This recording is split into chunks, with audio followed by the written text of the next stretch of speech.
Mike, it's you. Thanks very much, Chair. I'd just like to ask two quick questions to Sarah Vaughan. First one, you spoke of the increasing influence of the Gulf states in Ethiopia. I'd like you to describe how you see their present role in the country and what impact it's having. My second question concerns the EU. Very often when the EU is dealing with characters that have seen to have been behaving poorly, we have two different approaches. We either say, oh, it's very important to keep the channels open, or we say, oh no, he's too bad to talk to. So my question to you is, given that Abiy Ahmed has shown so little respect for human rights and has clearly been responsible for some serious atrocities, how do you think the EU should be engaging with Abiy Ahmed? Thank you very much. Dr. Sarah Vaughan. Thank you, Chair. I think there were 6 points addressed to me. I'll try to cover them each briefly. Firstly, the notion that Ethiopia could provide food for everyone if only things were better organized. This, in my view, is nonsense. Production has increased in certain parts of Oromia this year, wheat production, but it's clear that domestic prices remain extremely high, and it's very unclear what that total production amounts to. I very much hope that WFP is in negotiations with the government about doing as much as it can to purchase wheat locally, but I doubt that those amounts are adequate to resolve the current situation. I've spent 35 years explaining to diplomats that they should think of Ethiopia as a bit like the Netherlands. If there isn't a strong state there to pump out the water, a large proportion of the population will be underwater. And I think that's where we are now. We're in a situation where we've moved from a government that was extremely concerned under the PRDF period with making sure that the architecture for food security and protection against food insecurity was strong, to a government that has little concern for this issue and probably, in my view, little understanding of this issue. These are a government now led by people who grew up in other much more fertile, much more verdant cash crop parts of the country, and this has its own impact. Secondly, I think it's rather important to stress that all of these conflicts in Tigray, in Amhara, in Oromia, but also elsewhere, the Somali region, for instance, and the Somali-Afar conflict, are all connected, in my view, with a deeper political problem, which is stemming from this determination to centralize power in the person of the Prime Minister. And this is deeply problematic for me, and I think the European Union would be advised to take this extremely seriously.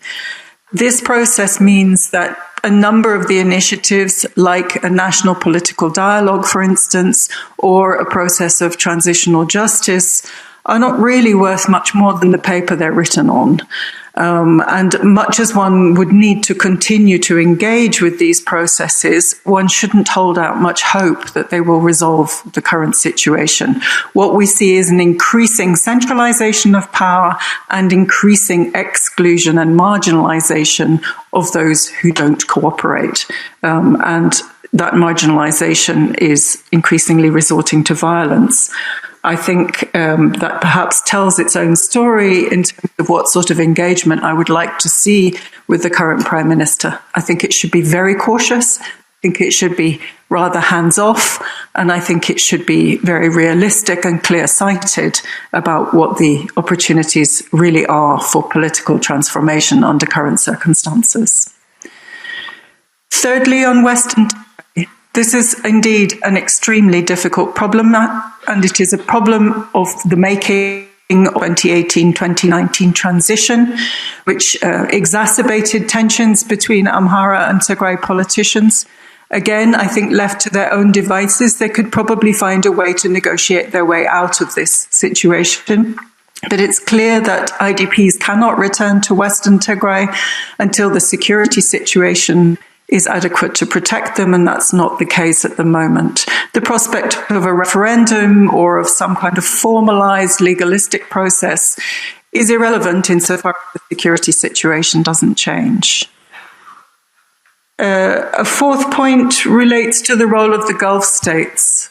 The Gulf states have become hugely influential in Ethiopia, and particularly one would stress the role of the United Arab Emirates. This has two significant potential risks from the point of view of European partners. One is that it undermines the leverage with which European partnerships can function. And the second is that it undermines institutionalization in the Ethiopian state's domestic processes. And this also has a knock-on effect on the kind of instruments of EU cooperation and how successful they can be. One of the very concerning factors about the support which has been given to personally to the Prime Minister by the Emirates government is that it is not through institutions. It represents a huge shift of resources out of the structures of federalism and the political structures of the state into the personal purview of the Prime Minister's office. And this is deeply problematic for many reasons. Fifthly, on Somaliland, yes, it's true that many Ethiopian elites would like to have access to the sea, but it's not clear what that access to the sea really amounts to. If it means a diversification of ports, Ethiopia already had that. It was offered 19% stake in the newly developed port of Berbera in Somaliland with the agreement of Mogadishu and with the agreement of the Somaliland government and with the facilitation of Dubai Ports World. But it failed to pay up its stake, so that seems to have lapsed. But what we now seem to be talking about is something which is much more a military interest in an exit to the sea to use for a naval port, and many experts feel that this sudden announcement of the MOU with Somaliland reflects rather the interests of the Emirates in securing a foothold on the southern littoral of the Red Sea or the Gulf of Aden. I don't expect that the formal recognition process of Somaliland will advance, but it's always invidious to make predictions. Finally, I was asked about regional players, Eritrea. In my view, Eritrea continues to be an important spoiler in the region, and the European Union should be very cautious as to how it engages with the country. It is a terrible outflow of migrants still from Eritrea. One wonders how many people can be left in the country at this stage. And there is still an important risk of, if not direct conflict between Ethiopia and Eritrea, certainly of Eritrea fostering conflict around the region. I leave it at that point. Thank you, Chairman. Thanks to our guests. I will call first of all on Charles Chapuis, External Action Service, Mark Stallmans, DG INPA, and afterwards Beatrice Miege, DG ECHO for 5 minutes each. But colleagues, you have seen the result of the questions, the result of the debates, alarming numbers of the gap of humanitarian aid, political solutions needed, and full accusations on also Ethiopian representatives and institutions of not living up to the challenge. This is where we are. Charles Chapuis, you have the floor. Thank you, Mr. Chair. My intervention covers partially the questions raised. Dear members of the Parliament, dear colleagues, the conflict in Tigray has put on hold the EU-Ethiopia relation between November 2020, start of the conflict, till the signing of the cessation of hostilities agreement, the COHA, in November 2022. The COHA has opened a new chapter in the EU-Ethiopia relation, paving the way for gradual and cautious EU re-engagement. Since the signing of this agreement in 2022, the EU has continued to normalize its relation with this important country in the Horn of Africa. The EU has then adopted Council conclusion in April 2023 during Foreign Affairs Council, which clearly states that we would be ready to support further progress on the path towards lasting peace based on sustained implementation of the COHA. Since then, in October 2023, Commissioner Urpilainen was in Ethiopia to announce the resumption of the multi-annual indicative program without budget support, though. Nevertheless, significant and ongoing challenges remain. It was mentioned previously. The EU is seriously concerned about reports of ongoing human rights violation and abuses committed throughout Ethiopia, and in particular in Oromia and in Amhara regional states, notably since the proclamation of the state of emergency, which has recently been prolonged. Last summer, the EU joined the African Union, the Ethiopian Human Rights Commission, and the Ethiopian National Dialogue Commission in calling for the protection of civilians, for cessation of hostilities, and for a dialogue between the parties. Last October in Geneva, during the 54th session of the United Nations Human Rights Council, the EU expressed its concern about the findings of the International Commission of Human Rights Experts in Ethiopia, the ICRI, and took note of the government's strong commitment to bring forward a solid transitional justice policy framework, and stressed its expectations that the government would fulfill that commitment and ensure that the future policy would meet regional and international human rights standards. In January this year, EU Special Representative for Human Rights, Mr. Eamon Gilmore, was in Ethiopia to engage with the different stakeholders in the accountability transitional justice process. Accountability and transitional justice are core elements of the CORA and a crucial milestone for the EU for a full and strengthened strategic engagement with Ethiopia. They are indeed crucial in view of the full normalization of EU-Ethiopia relations, since they are the backbone of lasting peace and reconciliation. Later in January, the Ethiopian Working Group on Transitional Justice released with delay a report proposing a way forward, which has still to go through validation workshops before a draft legislation is to be adopted by the government for approval and sent to Parliament. This report presents the outcome of the public consultations conducted by the working group throughout Ethiopia in 2023. It is rather comprehensive and provides some good conclusions and recommendations for the transitional justice process. Among the key recommendations, a number of institutional arrangements are envisaged. It is recommended to create 3 commissions on institutional reform, truth-seeking and reconciliation, and reparations, as well as the creation of a special court and a special procureur's office. However, the main question today is whether the government is willing to actually implement all these recommendations in practice and make the necessary legislative reforms. The EU has constantly conveyed the message at several occasions and to different Ethiopian authorities at the highest level that the absence of such a policy would potentially damage EU-Ethiopia current normalization process. Thank you very much for your attention. Thank you, Charles Chapuis. Still alarming messages from your side as well. Mark Stallmans for DG INPA. Thank you. The Commission agrees completely that the situation remains very fragile in Ethiopia, and we should remain very prudent in that context. The war in Tigray has ended, yes, but we are still facing a lot of challenges quickly, because it was already mentioned by the previous presentators. So the risk of internal conflict, the situation in Amhara demonstrated. The continuation of the state of emergency also is threatening. The implementation of the COA, the peace agreement, is ongoing but very slow, leading to raising tensions with civil society. Human rights abuses, accountability show also slow progresses. The macroeconomic situation is dire after 2 years of war, creating inflation and incapacity for the states to pay interest of debt. In a nutshell, the country is almost bankrupt. The declaration of access to the sea and the memorandum of understanding is, of course, increasing risk of destabilization in the region, and in particular with Somalia and the president of Somalia, Sheikh Hassan. The food aid diversion scandal is not helping because it's delaying our capacity to implement food aid in the region and in Tigray in particular.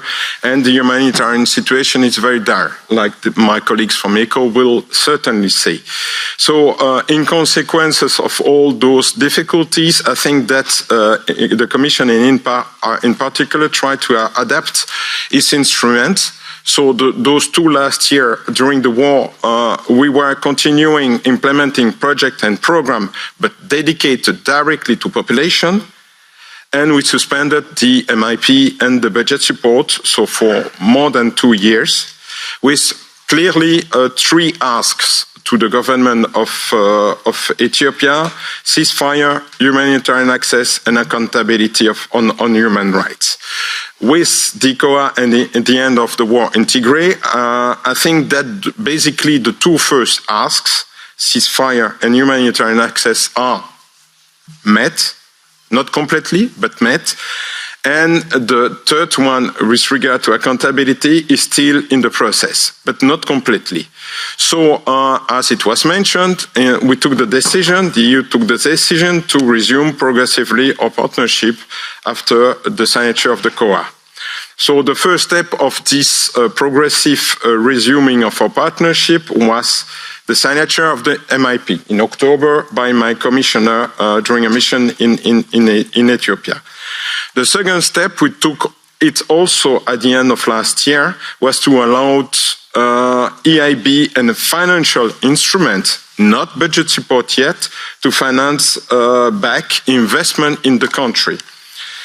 And the third step is that we are in the process of preparing the annual action plan for the year 2024, like in other countries. And in this support through the annual action plan 2024, we envisage to finance support to the National Dialogue Commission. We envisage to support also UNDP in the context of the DDR component of the peace agreement. We are also thinking about financing governance through, for example, the transitional justice or the social cohesion programs. We are financing, and we will be continuing financing, the African Union COA monitoring mechanism. And we are thinking back about investments in terms of digital renewable energy in the context of the Global Gateway Strategy. So we are not yet at the point of the budget support, and okay, that would be my answer to Maria Elena, saying that basically we still have in hand the important component of budget support. We are speaking about 140 million euros still suspended, to continue asking the government, to go on and to proceed better with regard to human rights abuses, humanitarian access, and, the implementation of the COA agreement. Pour répondre à la in English, because of course translators are not there anymore. So is our money well invested in the country?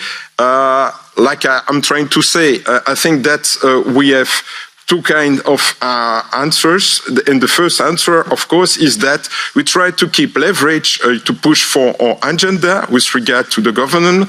But on the other side, we should not forget the population. That's why even during the war, we were continuing financing directly population. Thank you. Thanks. Mark Stallmans, I'm pretty sure that our 3 committees will follow up the proceedings against the backdrop of the contributions of our experts, which were very critical. Beatrice Miesch, DG ECHO. Thank you, Chairman and honorable members. Let me start first by thanking you for having put back Ethiopia on the radar screen of the international community. With a lot of competing crises in the world, as you may know, some at the vicinity of the European Union, it's very welcome to discuss Ethiopia again. I will not, even so repetition has some values, in view of the time, I think I will not repeat what has been said by all, basically, the intervenants regarding the very critical humanitarian situation in the country. Indeed, we are very concerned about this more than 20 million people in need of humanitarian assistance. Indeed, we are concerned by the millions of people still being displaced in the country. And on top, of course, climatic shocks, as mentioned by Frederick Lee Olsen, we are just getting out of an unprecedented drought. Then we've been going through large-scale flooding end of the year, and we are now also in a situation where we are expecting, again, drought and food insecurity in a large part of the country, the northern parts, of course, but also southern part.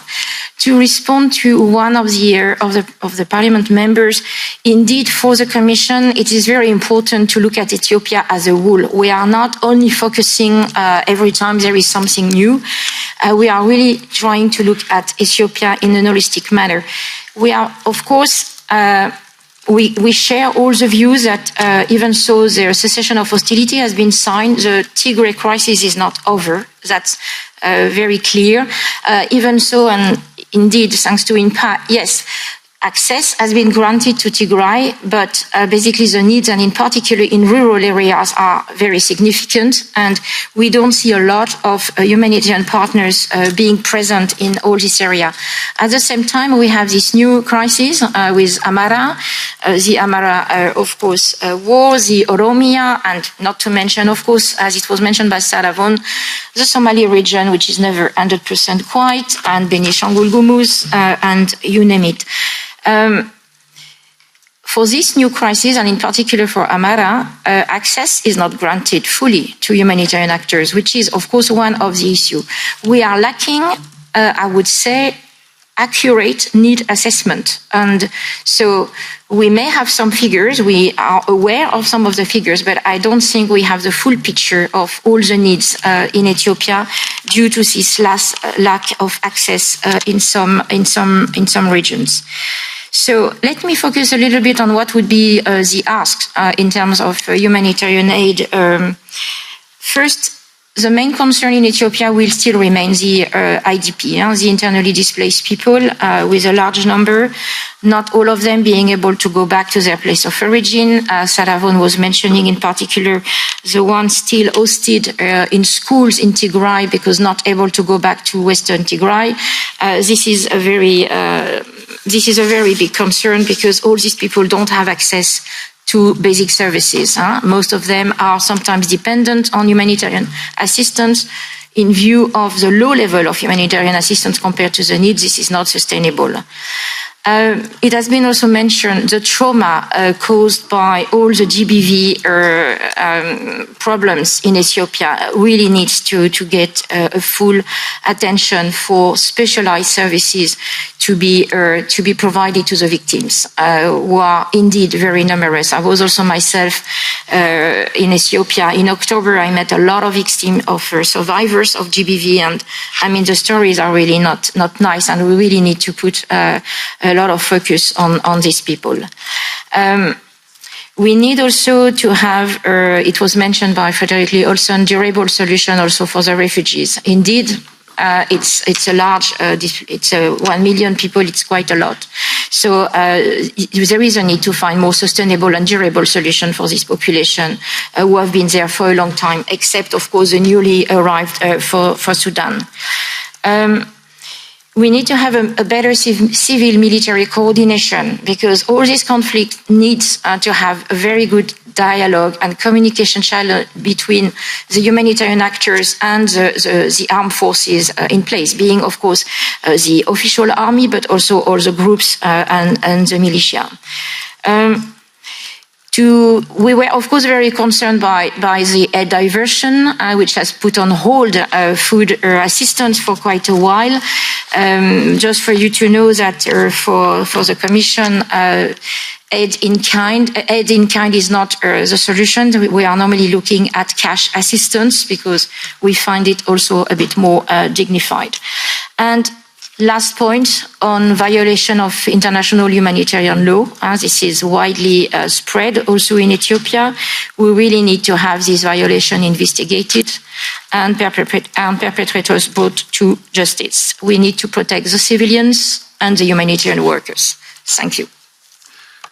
Thank you very much, Beatrice Miesch. Back to David. Right, thank you, Udo, first of all, for running us through this session. I would like to thank all our speakers of today's meeting for their clear accounts on the situation in Ethiopia. I think we all agree that we are extremely concerned about the security in and around the country, that the European Union should engage to improve the lives of the people in conflict-affected regions. We should also increase our efforts to improve the stability in the region. Since we're running late, I'll keep it there. I'd like to ask Thomas and Udo also for their concluding remarks.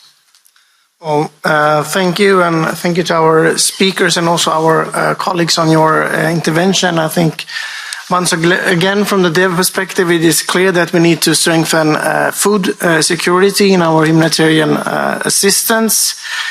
And politically, of course, we need to remain principled from the EU side. But of course, at the same time, we need to find ways to support the civilian population and also the refugees that were mentioned during this exchange today. I mean, on the political solution, of course, we need to keep pressure on all parties and, of course, continue our efforts, our diplomatic efforts. But it is a challenging road ahead. Thanks very much, all who have contributed to giving us this very alarming overall picture today. We are also constantly in contact with our friends in Geneva and will continue our dialogue here on the situation. And there's the occasion in the TWA meeting of tomorrow to intensify the discussion on the human rights situation. Thanks.